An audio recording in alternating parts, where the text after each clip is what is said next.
Om Shanti, which is a pretty common way that we greet each other here. And if you're here for the first time, I'd like to just update you a little bit on the integrity of the space that you've walked into. Over 83 years ago, our great-great-grandfather, Brahma Baba, had a very sincere, deep download of an experience of deep silence, which really brought him into a larger awakening of his contribution to humanity. And so from the days of Pakistan, before India and Pakistan celebrated, from one branch, we now have about 9,000 branches in 120 countries of the Brahma Kumaris movement, which is the energy that you're in, and the folks who sponsor the space um, to be open for you to be able to enjoy these wonderful programs that take place. So just imagine, each of us are walking around in our lives with moments and experiences that touched us very deeply. However, we go back to old patterns, and where Brahma Baba was concerned, he moved in towards a new paradigm, into a new pattern of thinking. And here we are, decades later. Millions and millions and millions and millions and millions of human beings have left these spaces that are in 120 countries, feeling a lot better about themselves and feeling a lot more hopeful about their power of choice. So thank you for taking the time to come out on this beautiful Sunday. And I hope you had a wonderful 4th of July weekend. Yes? How many of you went to the mall on 4th of July? Oh, you must be my tribe. I was thinking, when I actually saw updates on Twitter, I was like, oh my gosh, why would anyone put themselves through so much? And so, yes, interesting that no one attended, but I could sense that, it had its benefits, and it's always such a beautiful time. I always look at the Independence Day celebration as we are all little tiny souls, little lights, and then we sort of leave the earth, and then we go up to the supreme energy of light, and then when we're ready to come down, we burst out with joy and start to trickle back down to the earth to just continue our journeys. So whenever I celebrate 4th of July, it always has that kind of a awareness connected to it. So today's conversation is all about independence, and it's about emotional independence, which is not always well, I guess sometimes it's easier for some of us more than others, but how many of you really, really consider yourselves to be emotionally unattached?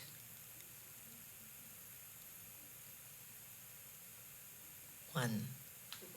We're going to come to you for advice after the program, whereby we are just not receiving stuff from outside in.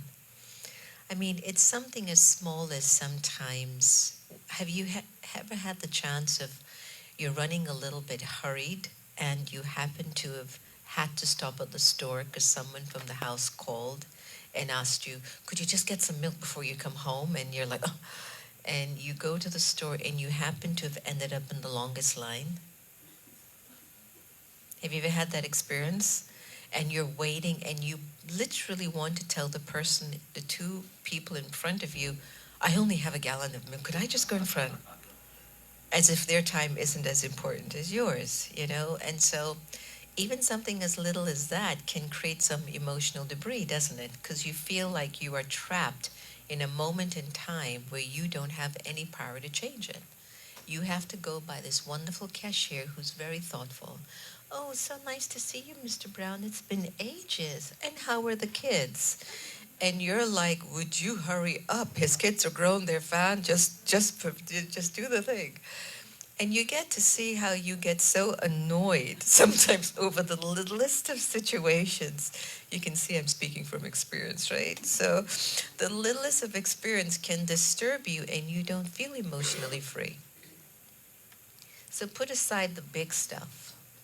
Put aside the big stuff like losing a spouse, losing your money, somebody defaming you or somebody finding out something about you that you thought you were going to hide from the family for the rest of your life. Think about losing a job that you loved and you're not emotionally attached to it. You put so much energy in something and all of a sudden, whoop, it's not yours anymore. You're like, oh, okay, bye. It's not always easy because we are creatures of habit. And as creatures of habit or spiritual beings of habit, wherever you direct your energy, it's a natural feeling for the energy that comes out of you, the soul, to expect a return from that investment. So let's take a look at today's conversation and today's vibe, right? Right now, you have directed your thought energy to bring your beautiful bodies here. Are you happy about that choice?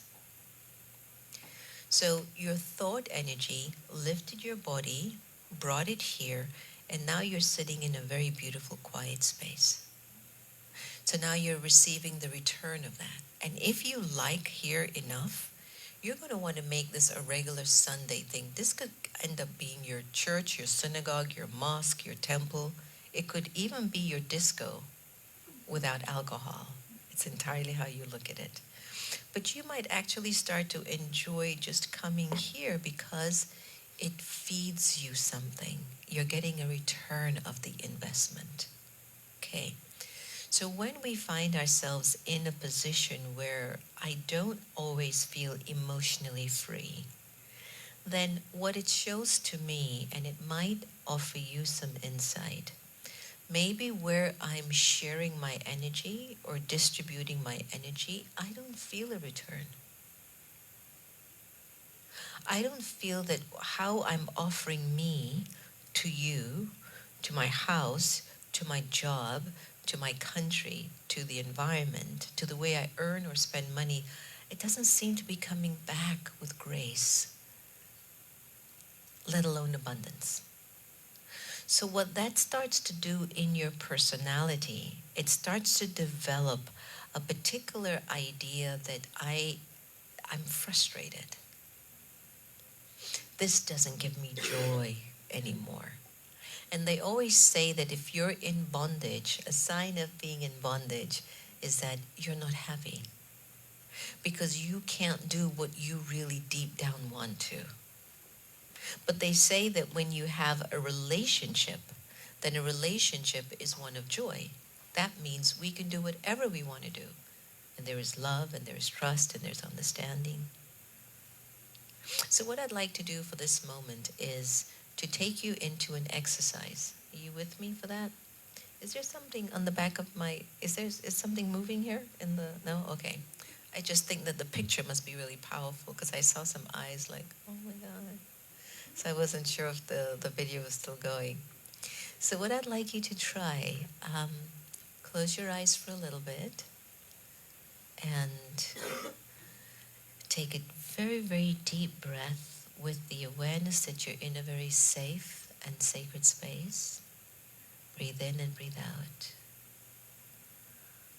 Breathe in and breathe out. Now take a much, much deeper breath in and push that breath out very fast. Breathe in again very deeply and push out the breath very fast. Go again. Okay.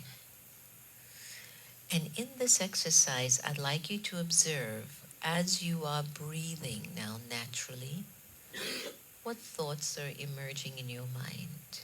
Are you free? Or is there something happening in you that's a little bit disturbing you?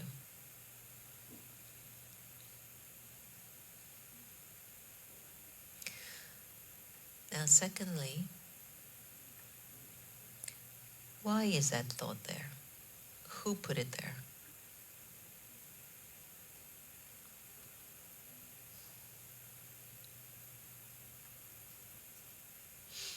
Is it useful or is it wasteful?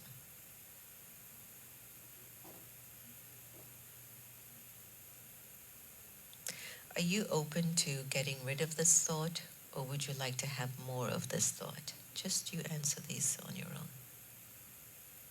Do you want more of this thought? Or would you like to get rid of this thought?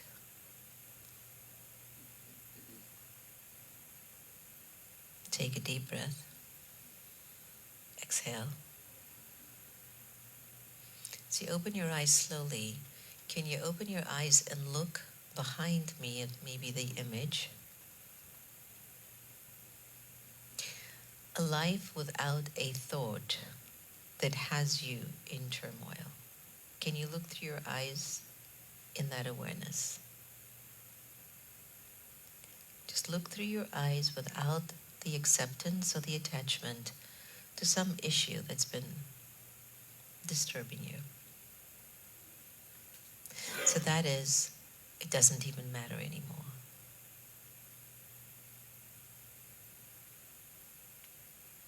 How does that feel?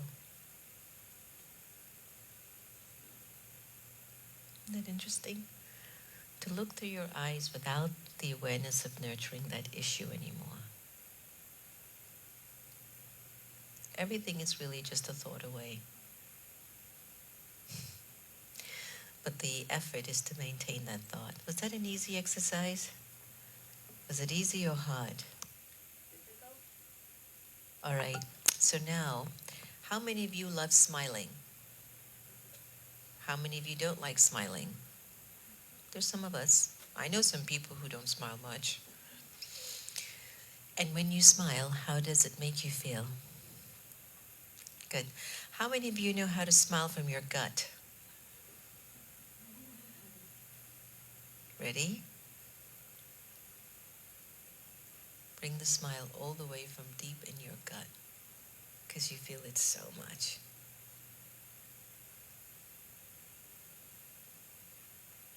All right, now transform your smile. How many of you know how to smile from your eyes? You know, in modeling, they teach you how to smile with your eyes. Did you know that? I didn't know either until a model told me. I was like, oh, teach me that, but I couldn't do it. Unless it was natural, is what I meant. But they could actually just bring it up. So smile from your eyes.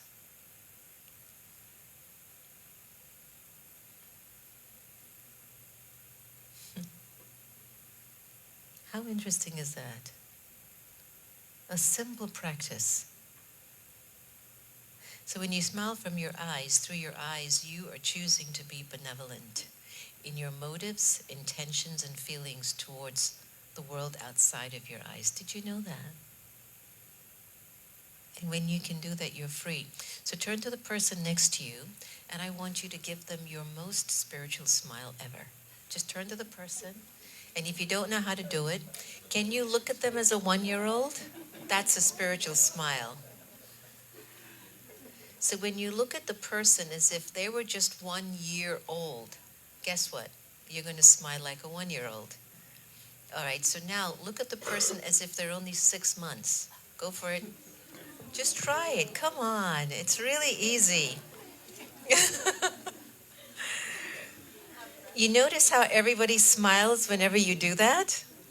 Now, I want you to look at the other person next to you as if they're 80 years old and they've been such a pain in your butt. You see what happens? You look at them like that. Damn. Okay, so what happens is that when you're not emotionally free, you will grow like that. You will start to look at people and look at things as if everything is just a pain. So now, how would you rather grow when you're 85 or 90? Would you like to look at your grandkids like this? Or would you like to look at your grandkids like, you've been a pain in my... Which one do you want? All right, so today's conversation will be focused on the importance of thoughts, as we do this a lot in the Brahma Kumaris. You just meditated even though you might not know it. Whenever you meditate, you feel better. So when you look at somebody as if they're a baby or they're a 6-month-old and you started to feel better, when you started to create a smile on your face from your gut, that was harder, wasn't it? You're like, how do I smile from my gut? I saw one person was like, okay, gut, smile. So that's cute. And then when I said to smile from your eyes, then There were some folks like, oh, I think I can do that. And then when we said, smile with the person next to you, then you're like, oh, hi. But then when we said, look at the person as a 1-year-old, what happened? It increased. And then when we said, look at the person as a 6-month-old, then what happened? You were back to yourselves. Isn't that simple? So you just executed emotional independence, and the program's over. And really thank you for coming. It was a great time together. All right. Thank you. So simple. And what's happening is that a lot of us are still making life's transformation feel too difficult. So let's take a look at some little steps, right, that we want to identify. And I'd like you to think about your emotional independence as, I'm hoping the camera can see this. This is kind of high for me, but I'm going to do my best. Thought healing. Okay, sit with it for a little. I don't need to rush. I do need a clock back there so I can know what time and to monitor things. But think about thought healing. Thought healing. If somebody is not independent, they feel like they're locked in a cage, or they're being sort of pressured to not express who they are. The only person that puts us in a emotional cage is us. We have a thought, we begin to believe in the thought, we even maybe speak about that thought, we even begin to act on that thought, and before we know it, a week later, a month later, 6 months later, a year later, that thought has become so natural, I'm just used to not feeling emotionally free anymore. And if I actually begin to feel emotionally free, I feel like something's up. Or if I actually begin to feel emotionally free, I feel like this won't last long. How many of you have felt that sometimes? When it all starts to go good, you're like, how much longer is this going to last? Is this really going to last? And you kind of sabotage yourself, don't you? Because we've been having different thoughts that have not necessarily been thoughts for healing. There have been thoughts to reconfirm, I'm not free. I don't feel free inside. So the first thing I'd like you to identify thought as, can you consider every thought that you have as a form of energy? And I want you to believe in this idea, just so that we can make a shift. That means every single thought that you're having in your life is an energy. Either it is a positive energy or it is a negative energy, which means I can have a waste thought, and if I keep increasing it, it actually starts to become a negative because it's a waste thought. If I have, let's say I'm going to use a beneficial thought, and that increases, it won't become negative. It will always remain positive. So some of us are living our lives in which there are certain thoughts that we have gotten accustomed to. And those thoughts have created a very consistent cycle inside of our minds. And they have become so consistent that sometimes I'm not sure if this thought is beneficial for me or if it's waste. Now, when your thoughts are wasteful, you will feel unsafe. You will feel insecure. You will feel frustrated. You will feel there's doubt. You'll feel a little uncomfortable, but remember, if you've been having the thought for a long time, you're almost going to start to believe this is normal to feel this way. There are individuals who have gone into the system of incarceration over and over again because they've just gotten accustomed to the system. I'm not saying it's another conversation to talk about the society designed it so that it was easy for them to get in. That's another conversation. That's not where I'm going with this. But some of us have actually found ourselves in a position emotionally that we feel it's normal to put ourselves in a space of consciousness that we feel caged, blocked, afraid, uncertain, in doubt, whatever. But we have the intention constantly, even in the midst of this, we have the intention constantly lurking in our awareness that better will come. Always. Every New Year celebration, when you write down your New Year resolution, has anyone in this room ever written down something bad for you for the next year? Well, in 2020, I want to fall off a cliff. Has anyone ever done that? Every time you have wished for your future, you've always wished for even a better version of yourself. Is that correct? All right. So every year or every minute or every thought, behind every thought is also the intention, there's better for me. I just know it. You feel it all the time. And that's why inside of us as human beings, we feel a little, what do they call it? Like, we kind of feel like mixed up, right? In the Bhagavad Gita, which is a very old, famous scripture or study, in the Gita it basically says that if you are ever finding yourself in a state where there is good intention and intentions that are not always of the best, you actually slow down your success.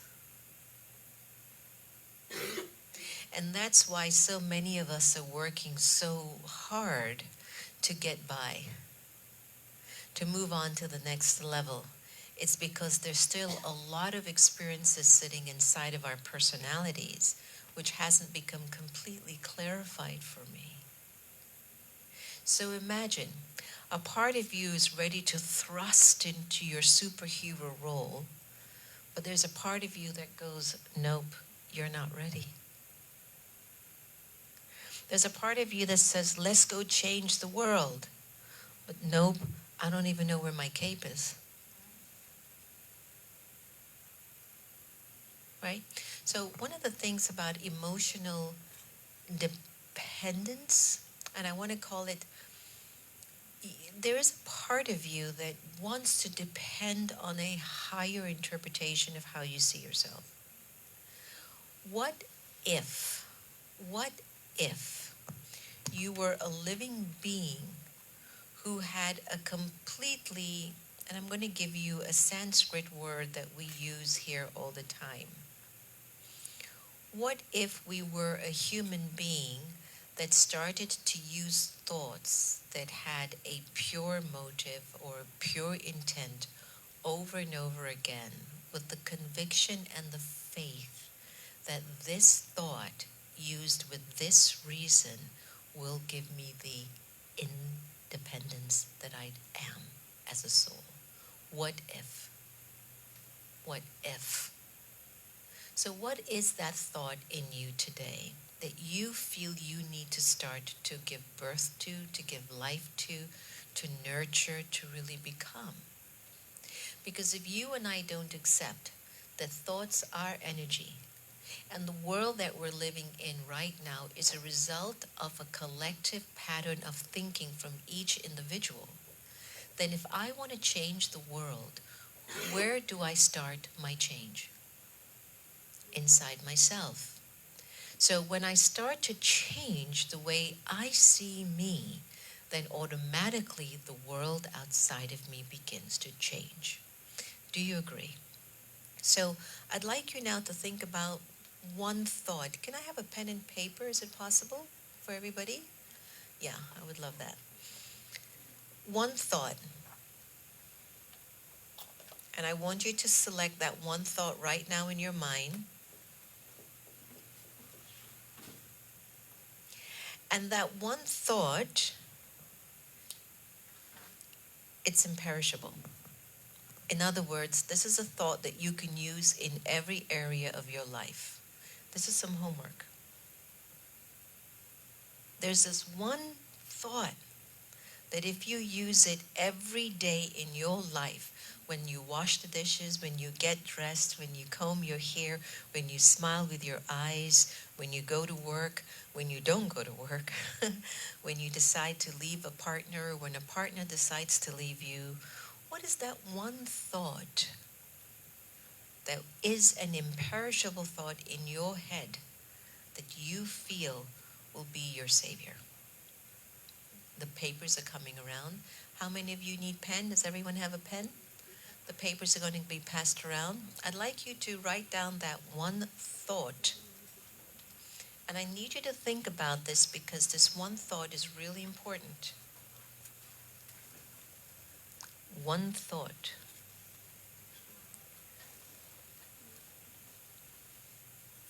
Everyone's got a paper, and anyone else needs a pen? Anyone else needs a paper? Okay, good.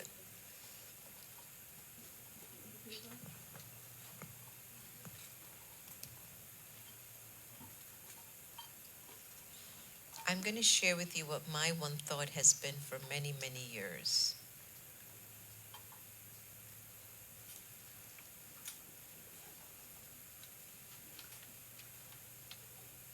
This has been my one thought that I carry a lot in everything that I do.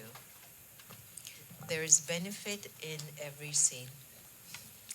So whether everything is going great or whether it's not going to the way that I wish it to go, this one thought, for some reason, it doesn't take me into waste.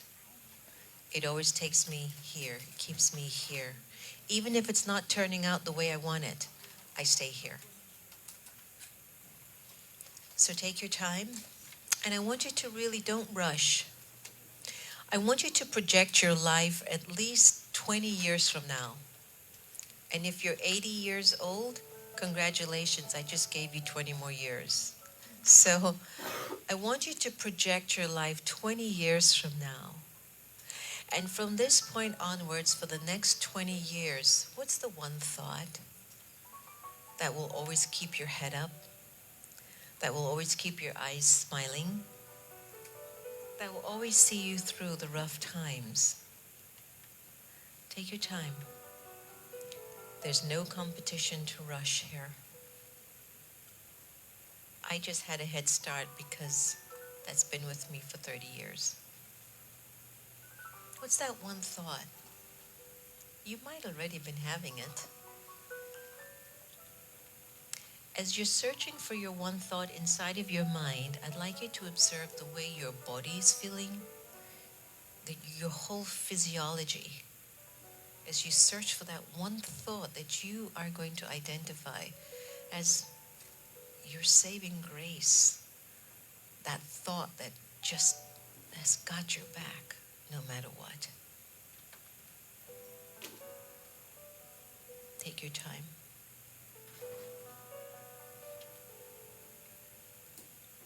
You see, this thought is supposed to make you feel free.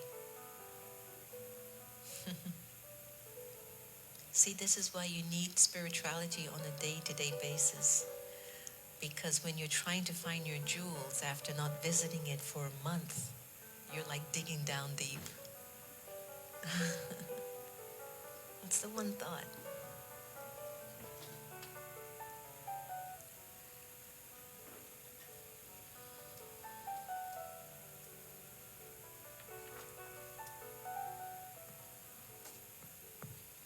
Don't force it. Sometimes just sit in meditation and ask yourself, what inside of you, what is that one thing in me that always keeps me going? Where are you? What is your one thought? Mhm. Take your time. And as you're writing down your one thought, you're supposed to feel free. If you don't feel absolutely free and you still feel a little bit analytical, intellectual, you might need to revisit this later because there might be another thought for you. Might not be exactly that one. It's okay. Now, if you're finished, I want you to sit in your one thought, and I'd like you to see how that one thought has liberated you on many levels. Just observe the freedom.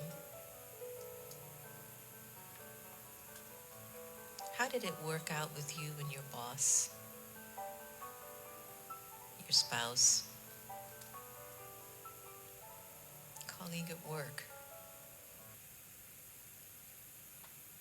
How did the one thought help you when there was a loss of money or even a gain of too much money?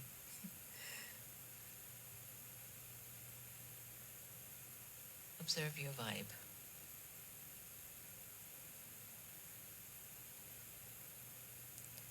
Are you feeling a little bit more lighter and freer? If you are, can you get used to that feeling? To just feel light?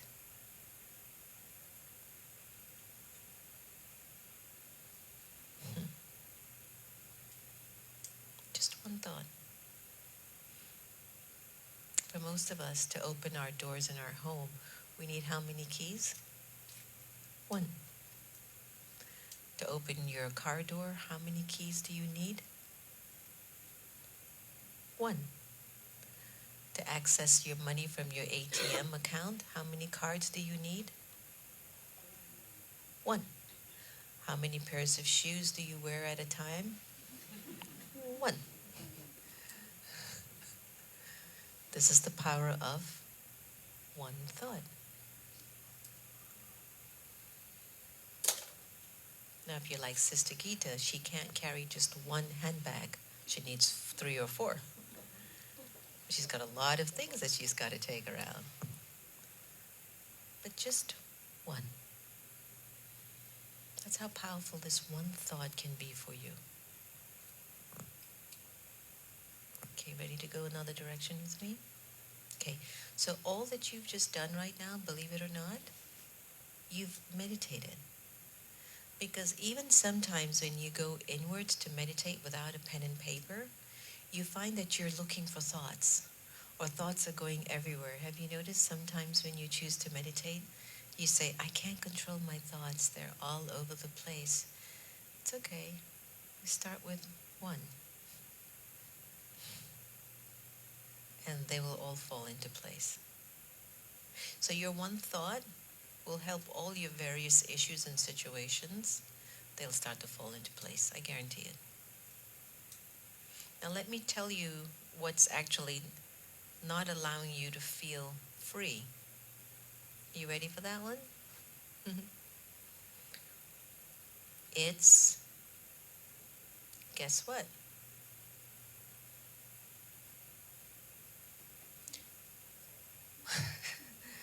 Guess what's not making me free? One thought. Are you ready for your other exercise? I guarantee this. There is one thought you keep having, which is a broken thought.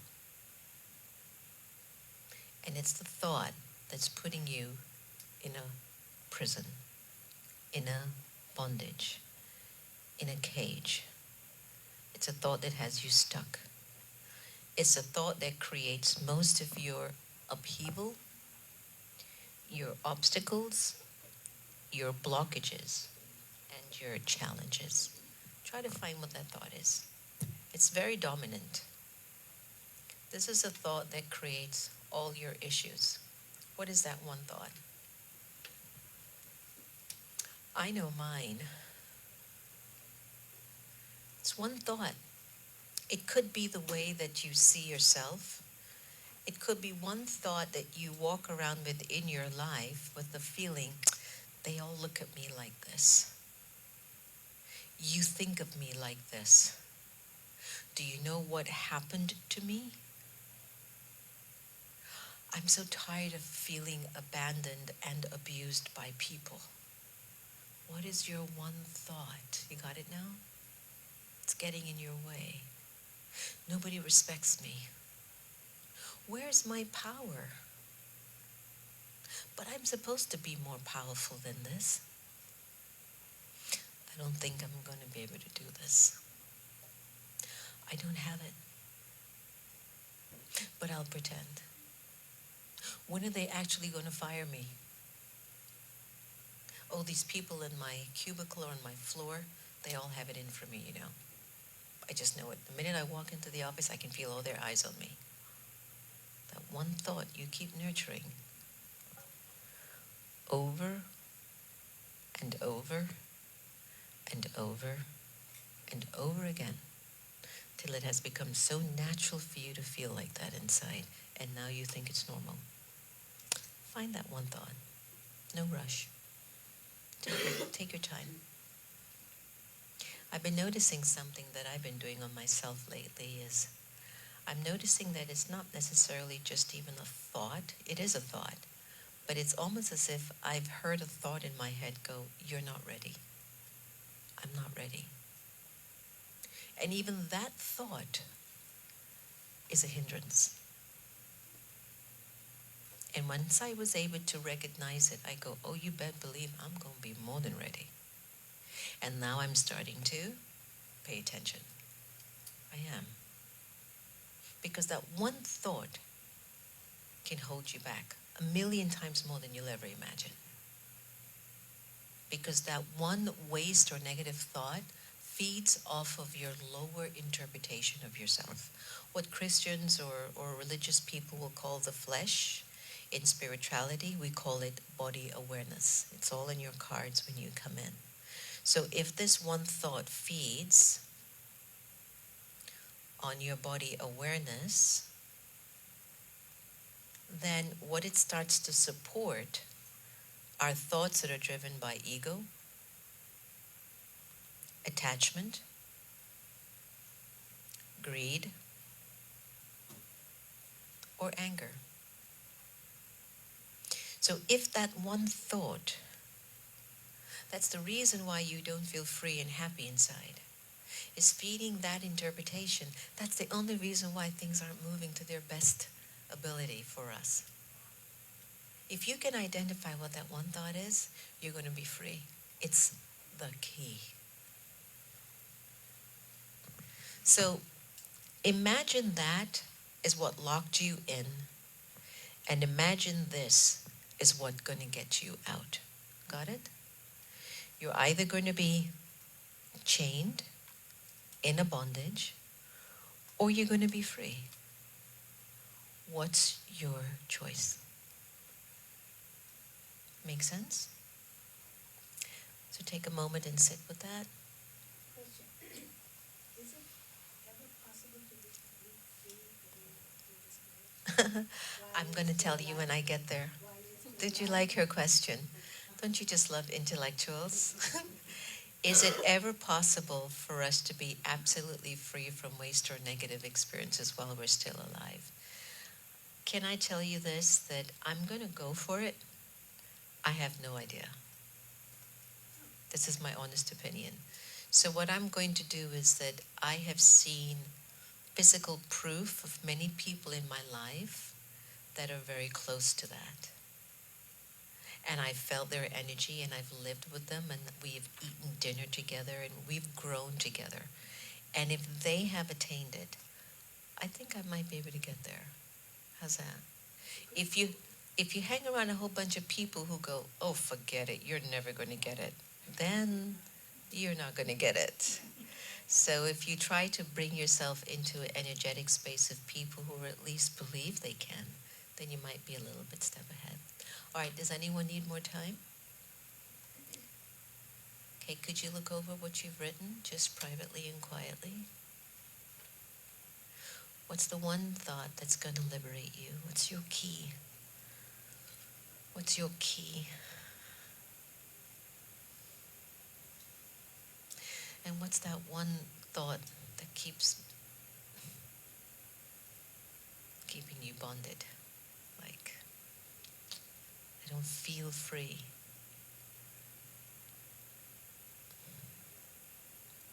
Read it and look at it. And now the next stage within this, I'd like you to find out.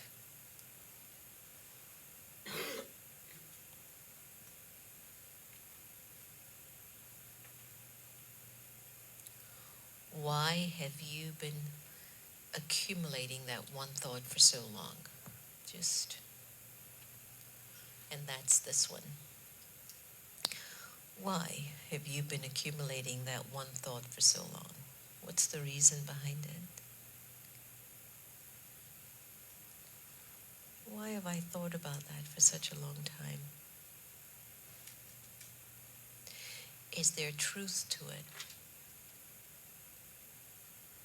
Or have I just not been aware? Or am I just stuck?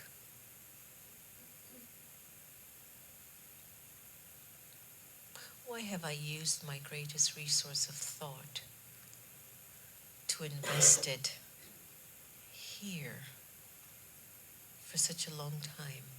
What's the reason? Remember what Sister Jenna shared earlier. Wherever you send your thought energy to over and over again, there is an expectation of a return. You get it now? So have you been enjoying this?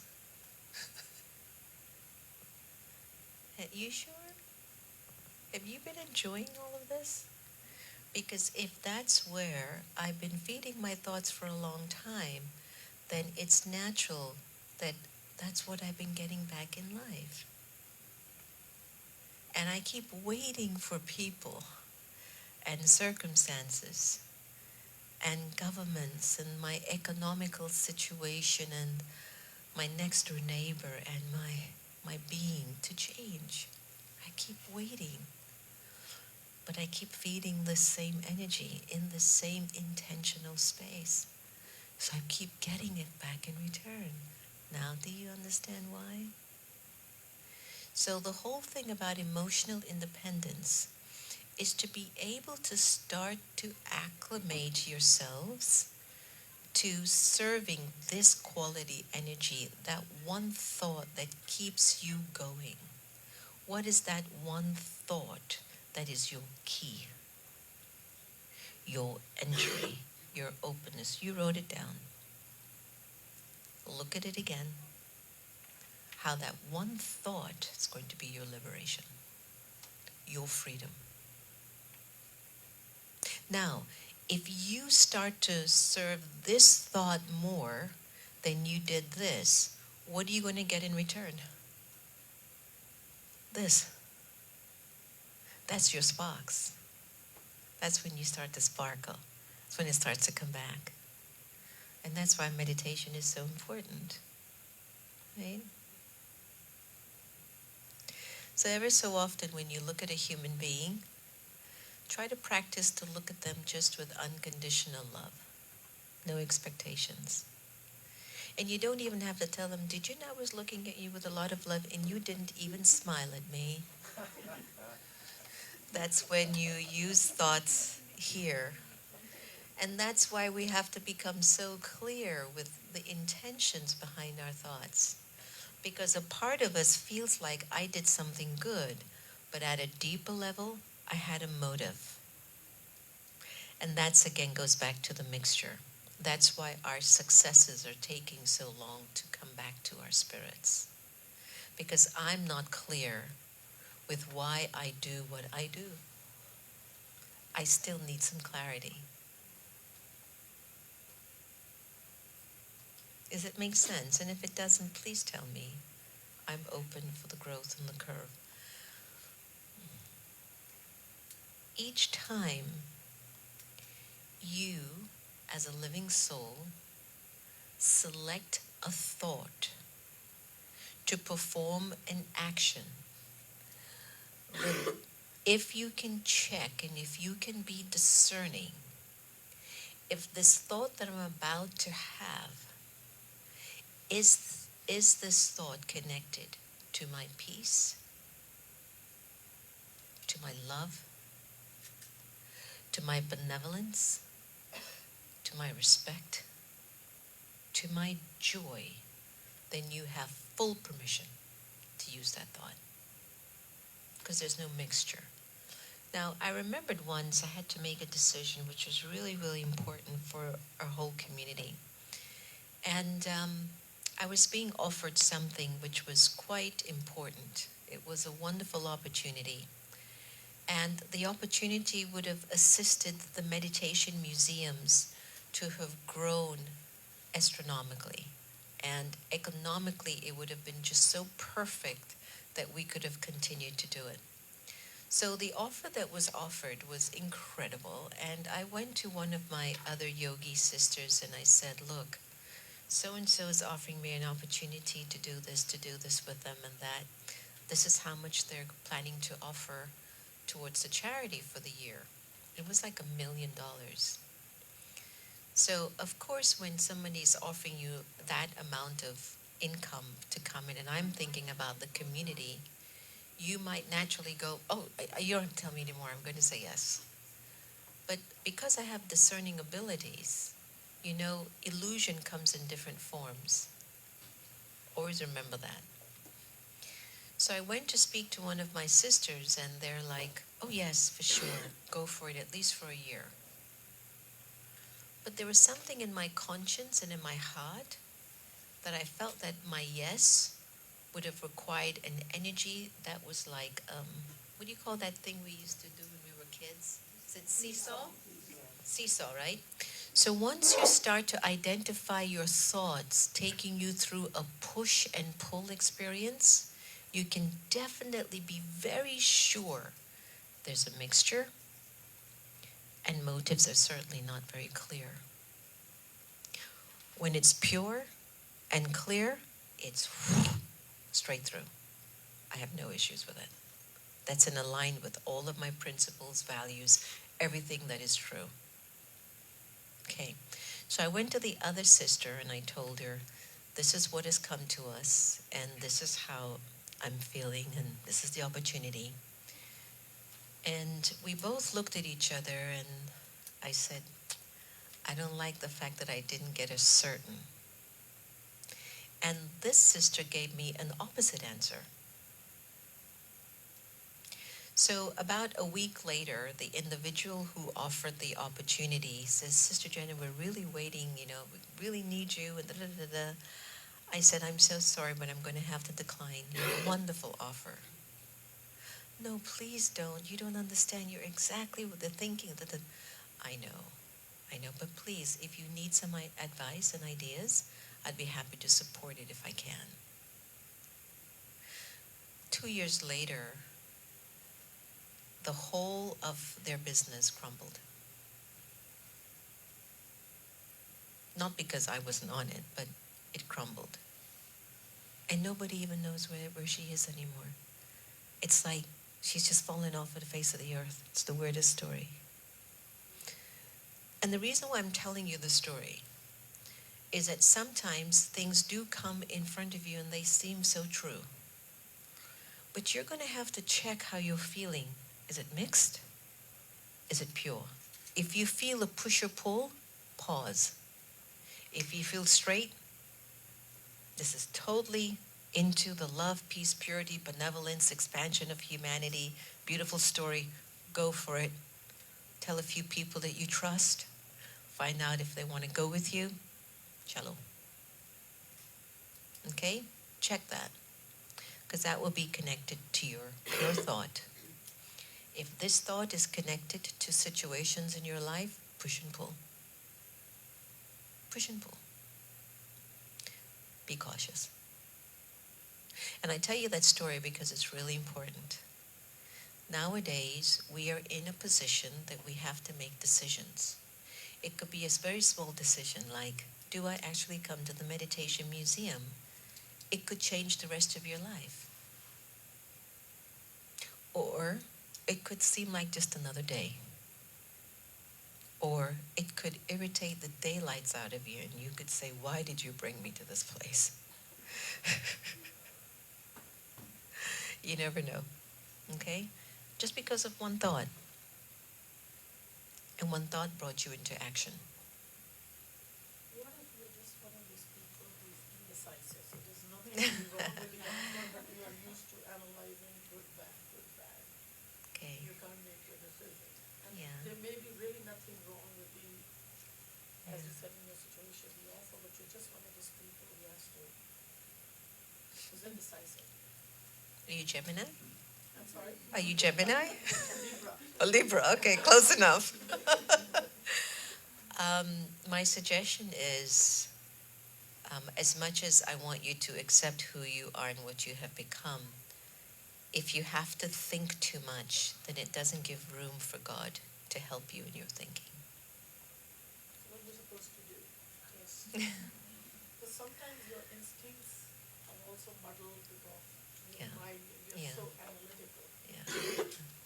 Yeah, and a lot of times you might think that the way that you are seeing something through, that it's enough for you, it's big for you.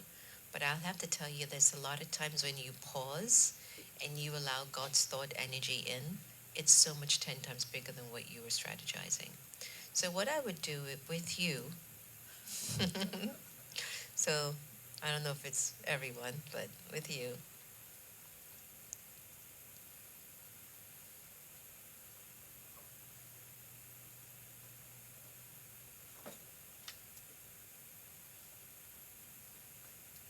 and just wait, because he won't have a whole bunch of options. And remember, when we think about God here, God is a universal source of energy. So whenever we think of God here, I want you to always accept, for us, God is equivalent to an ocean of love and peace and purity and wisdom and joy. So when you're in a position and you need to make a decision, right? Ask God, what would you do? And if the answer is coming up with this abundance of this experience in you, do that. If it's waning and it's still taking you into a peaceless zone, don't do it.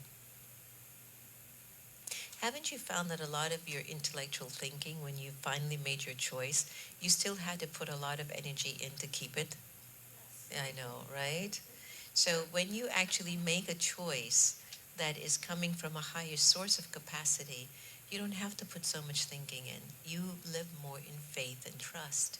It starts to work. They start to fall into place. It's a quick one to follow up on what she said. How much do you consider as a challenge? Because life is full of challenges, and a lot of times you do take challenge and you succeed, and a lot you, within your uncertainties, you still Sure. come out and you feel so happy and glad that you took the challenge and pushed yourself and make it It's a forward. great question. How do you distinguish? How do you distinguish when really it's just a challenge, and the challenge is putting you through a push and pull and you have to push yourself through it? Do you know where challenges are coming from? Where challenge is coming from?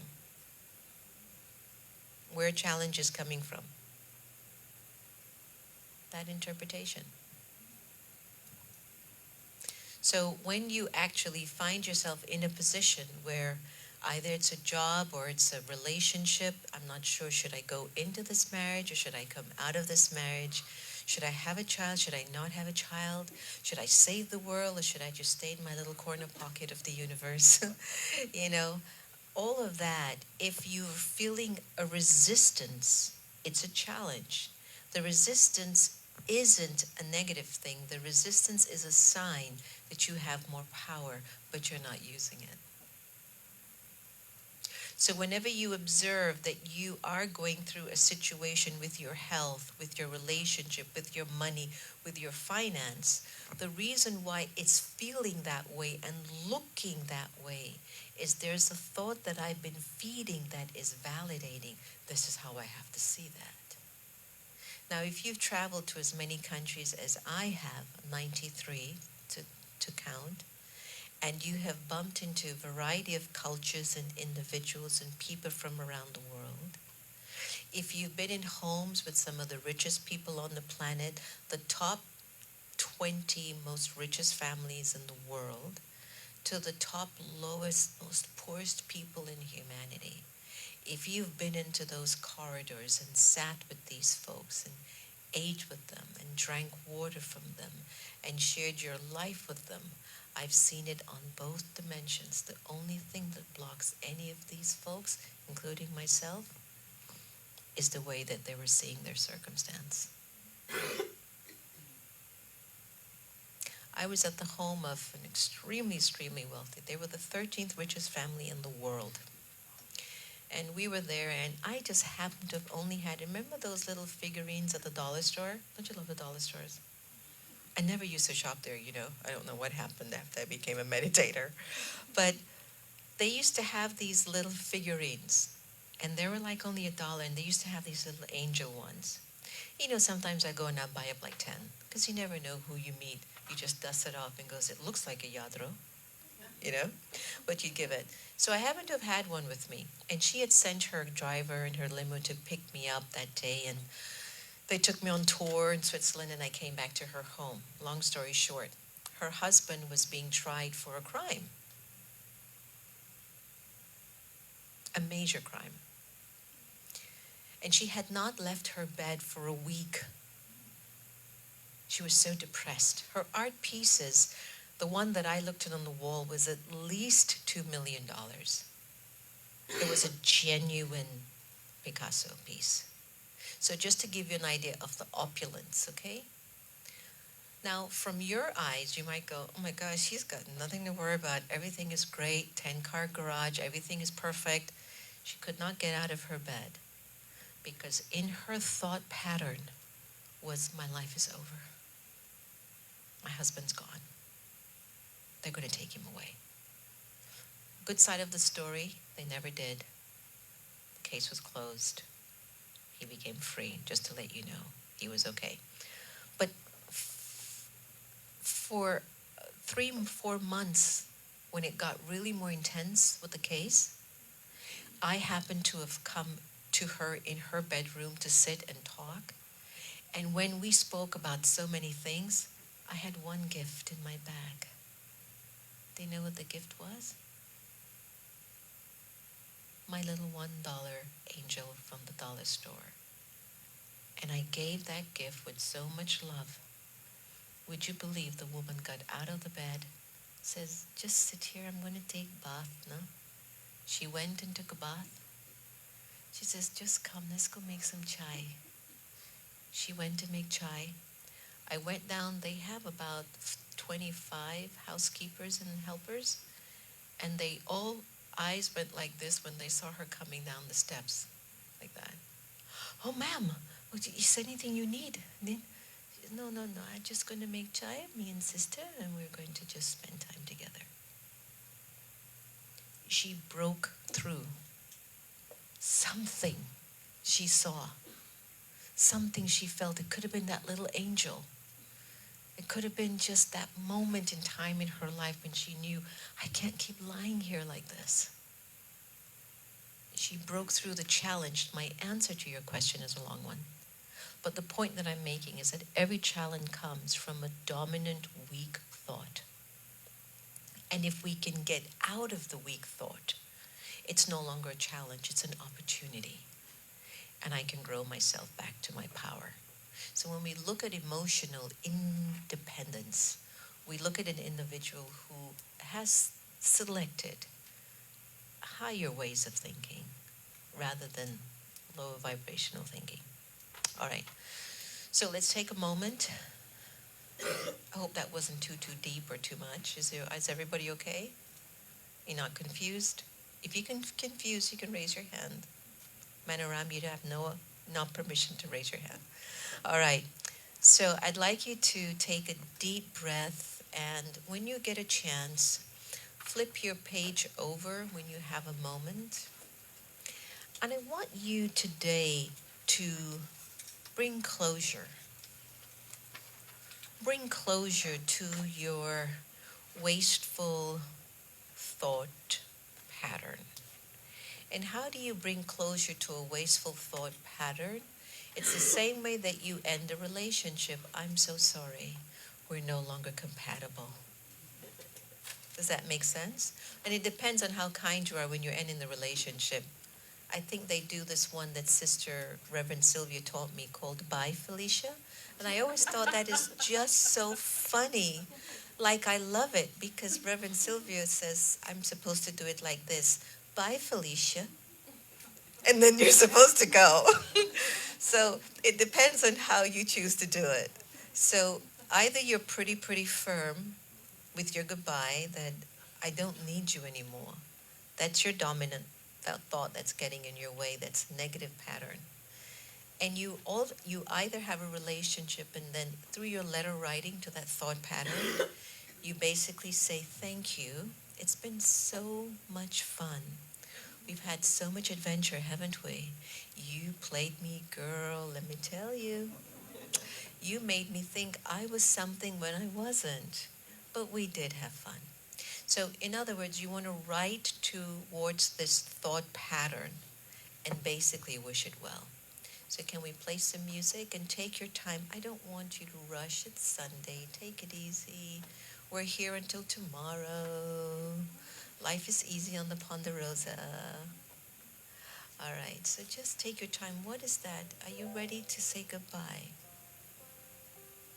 Don't worry, you don't need to collect alimony, child support. It's a clean cut. You go your way, I go my way. I learned a lot from you. I'm sure you've learned a lot from me. We're good.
more time.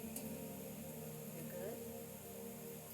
You must be feeling so much more lighter as you go through this journaling process.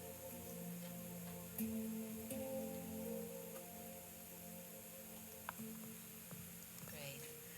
Now here is the next beautiful stage. As you look over what you have written from your heart in a contemplative space, are you open to be sincere to what you have written, to your goodbye? So just read it through very, very slowly, like, I mean this. Like, I mean this. Like, I really mean this. And just as you're going through it, just maybe reflect a little bit on what you've been through so far up until today. And if you'd like to be a big dreamer like we all are here at the Brahma Kumaris, project it 10 years from now, 20 years from now. You don't have that thought pattern in you anymore. Who will you become? What's your idea? Just dream it as big as you want. Like, what could actually happen to me if I stop thinking like that? Like 20 years from now, how are you planning to look, feel, think, relate, deal with people, see yourself in the mirror? Wouldn't that be amazing?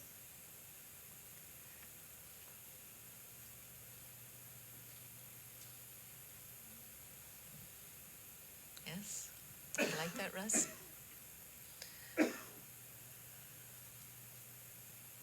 If anyone would like to offer any sharings or feedback, may I erase this? It's okay? Yeah? Yeah? Anybody wants a picture? Okay, take a picture. Oh, yeah, I can take a picture with your camera and look it over. So what you have done for your emotional independence is that you have now focused on your thinking process. And you're basically saying, I'm going to pass through this with all flying colors. And some days are going to be great, and some days are going to be eh. But even your not so good days are good days. Remember what I told you, my dominant thought pattern has always been, even when I'm having one of my really low seasons, I know that there's benefit here. I just can't wait to see it. Because sometimes when you're at a low point, there's some power that's been trying to come up, but you've been pushing it down because of this. And that's how sometimes depression and sadness comes, is that you're not allowing your power to come up because you've been feeding a dominant thought that's been more wasteful, and it hasn't been the real you. Okay? So all of this is like what we're going through as human beings. The human species just has to deal with a whole bunch of stuff. And if you'd like to even hear as we close off with the meditation, something that I've been using for the last month, which I don't remember using it as much in my earlier years of my spiritual journey, but I started to ask myself, what was I without this habit? I still existed. And so let's say if I choose to give up chocolate, am I not going to still survive? I will. So let's say I give up coffee, just giving an example. Will I not still exist? I will.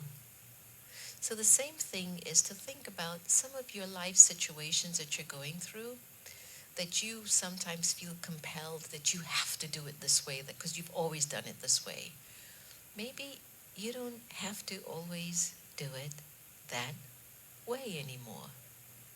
Because have you ever thought, I'm still going to survive if I do it this way or not? So give that a little bit of a nurturing along the way. Will I survive if I stop doing this behavior, this habit? But the minute I go home, if I see my spouse or my husband, let's just say that if I go into the house and I just feel so irritated when I see them, what if I go home and I'm going to survive without feeling irritated from this person? what if? What if I put way too much sugar in my tea? Can I survive having tea without sugar? But you can feel the discomfort because you're so used to the sugar feeding your system. So you just have to acknowledge a part of the process of transformation is discomfort. I'm not conforming to some idea of myself, I'm transforming into who I am. It's a big difference. Transformation means that you can't even go back that easily. When you conform, you can go back, right? So sometimes think about it. Can I live without this? I think so. I can live without chocolate cake. I tried it, for 3 days. Because I would wake up and I would have my coffee in the mornings. We get up at 3 o'clock, 3:30 in the mornings every day. So I get up and I'm okay. I'm kind of like an easy riser. And it's like 4 o'clock or 4:30 or 5. I go, let me go get my coffee. And I go, maybe I should just have warm water. And everything in my mind is, gosh, that coffee tastes good though. And I was observing my body like I was going through like a habit that, no, but you have this taste every day. And you're like, okay, I'm going to survive with or without this feeling. I'll be okay. And I passed one day, and then 2 days. And the third day, I just said, I don't need to do this anymore. I know how to do it. You got it? So the third day, I said, okay, I got it. You just have to get over the discomfort. So when you choose to give up your very dominant, negative, wasteful thinking, that's how you're going to start to feel.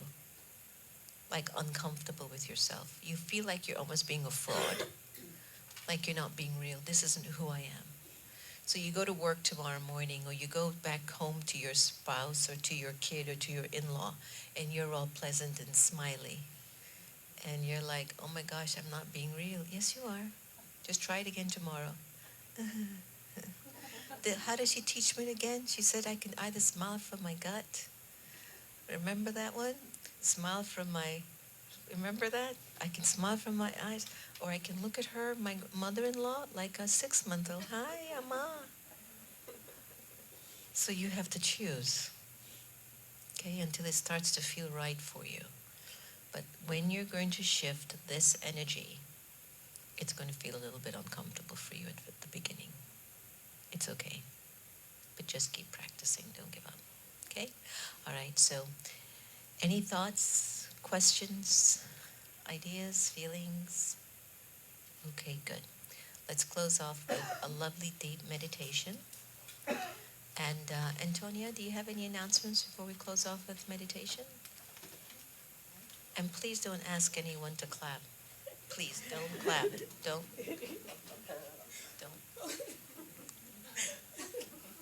Okay, don't clap for Sister Jenna unless you want to. Then you can clap. Thank you. Thank you, everyone, for joining us today. And on your seat, we have a couple little gifts. One has a listing of all our upcoming workshops for July and a few in August as well.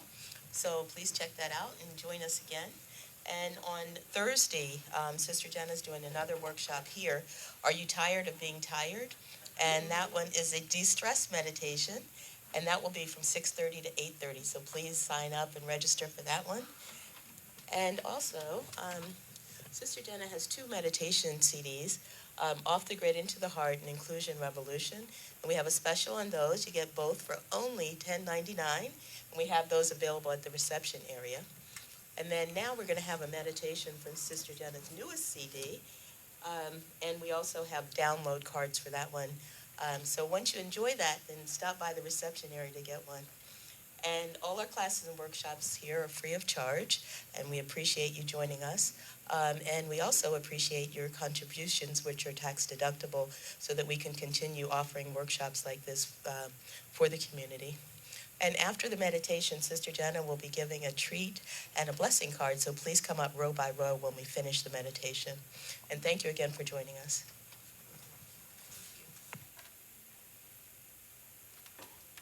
I had a thought the other day. There was somebody who visited us who was retired from the military, and she touched our hearts so deeply. And just her story touched us very deeply. And we're so in appreciation to those who have served at that level. And then I realized that one of the things that really brought her here was that she went on Yelp and saw the reviews and the recommendations. And I didn't think about it, but then I realized that we would really love to invite you to share what your experience was. Hopefully it was positive, and to share that because that's how she came.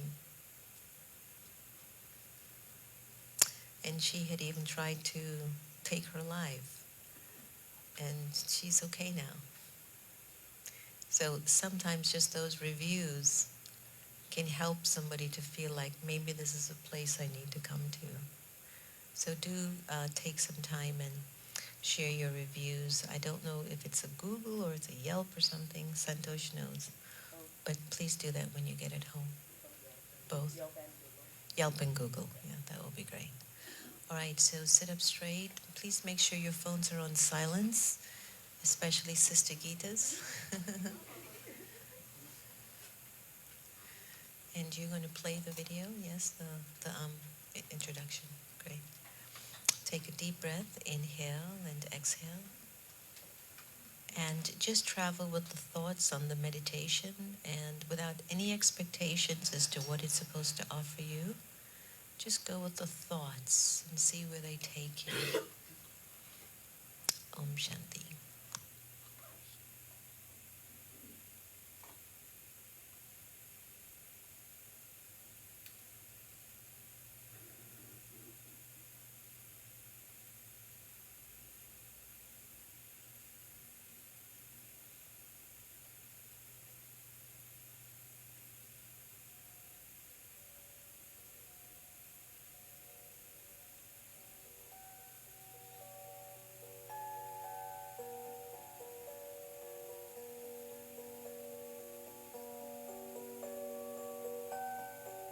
Now that you have taken an honest journey of your internal world, the world behind your eyes,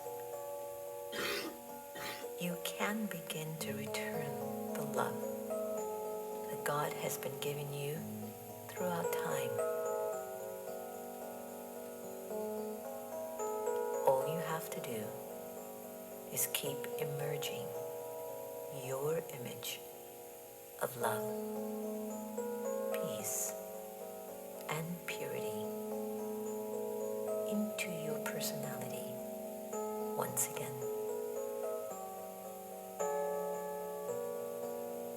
You feel the remembrance of your interior self calling you forward to loving purely once again. To give purely once again. To being at peace purely once again. Your being resonates deeply with a returned divinity. A divinity you have read about, but perhaps have not seen in a long time. In this awareness, you are encountering your true worth, your true value, and your true identity. At this moment, you are free. You are free of fear, and you are free of desire. You are free. You are free of being hurt. You are free of doubting yourself. You are free of control. You are free of your past. You are guided and cared for, and every pure thought will manifest into something special. Your purpose is so clear in this place of God's loving presence. You're never alone when you enter into this orbit of thinking. You're always filled with God's love and His powers. Kindness, peace, purity flows through your every thought, word, and deed. God's presence hovers over you, through you, for you, and for anyone who comes into contact with you.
I can feel, I believe,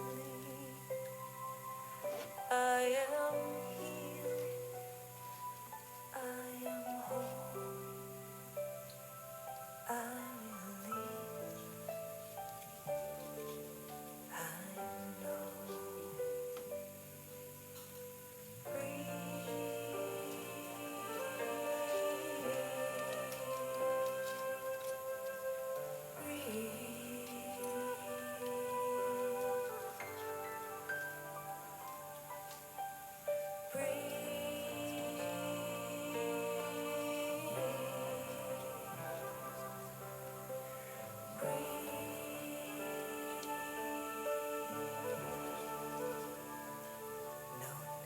To push, no need to try, no need to worry or question why.